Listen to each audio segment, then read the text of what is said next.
is going on, Internet? My name is Fleming and welcome to my Wednesday show. For those of you just tuning in for the first time, this is the show where I talk about all the news and stuff that I thought was interesting from the last couple of days. That being said, let's jump right into the first story of the day. In 1994, when Zach Galifianakis was still a struggling comedian, he was a patron of the Fox laundromat in Los Angeles. While using the laundromat, Zach Galifianakis became friends with this woman, Mimi Heist, who was like a volunteer working for tips or something like that at the laundromat.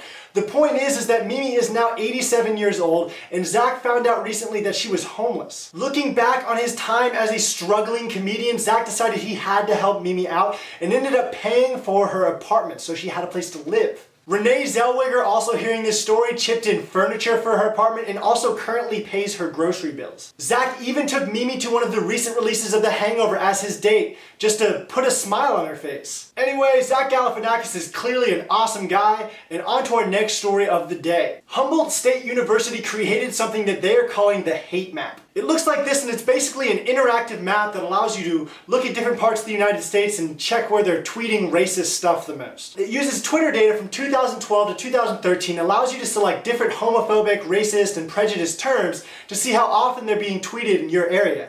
Essentially so you can see how screwed up your neighbors are. Since we're already on the topic of racism, professional golfer Sergio Garcia made this comment at the European Golf Tour's annual dinner. When asked if he would consider having professional golfer Tiger Woods over to his house for dinner, he said, "Of course we will, we're having fried chicken every night." Clearly people are not particularly psyched about these comments because he's currently getting crucified on Twitter. He did eventually try to apologize, but all he really said was that he was trying to be silly. Tiger Woods did end up tweeting a response, and he said, "The comment that was made wasn't silly. It was wrong, hurtful, and clearly inappropriate. I think Humboldt State University needs to expand their hate map so we can see how racist other parts of the world are." My next story is huge news if you're really into gaming consoles, which is that the Xbox One was revealed yesterday. They didn't really say very much during the reveal, but apparently it has a TV. TV. Watch TV. It's TV. TV remote. TV experience. TV. Sports TV.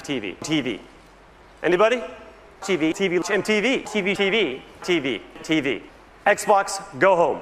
So far, the sentiment on the internet seems like people are fairly underwhelmed, and a lot of people are saying that the new Xbox looks like a VCR. Here are a few details that were not covered in the reveal. Apparently, it requires an unlock fee in order to use used games, it has no backwards compatibility, and it has to be connected to the internet at least once a day.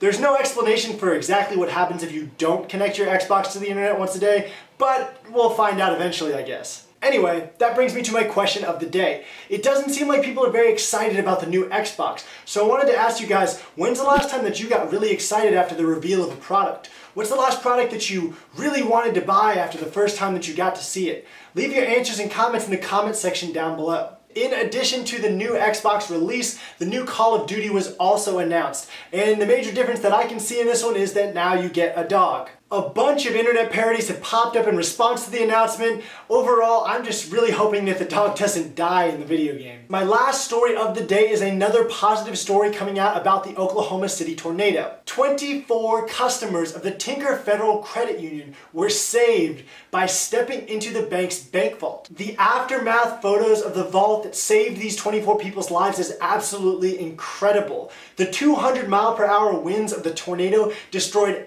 absolutely everything in the bank. If a tornado for some reason ever decides to descend on Washington, D.C., I am definitely going down the street to the closest bank. Alright guys, that is all that I had to talk about today. One quick point before I finish up. I recently had the opportunity to interview two of the men who were responsible for the UGA Men's Swim and Dive Harlem Shake video. That's a YouTube video that has almost 37 million views. If that sounds like something that's interesting to you, click the annotation to check out the video. As always, click that subscribe button, like the video, share the video, and I will see you guys tomorrow.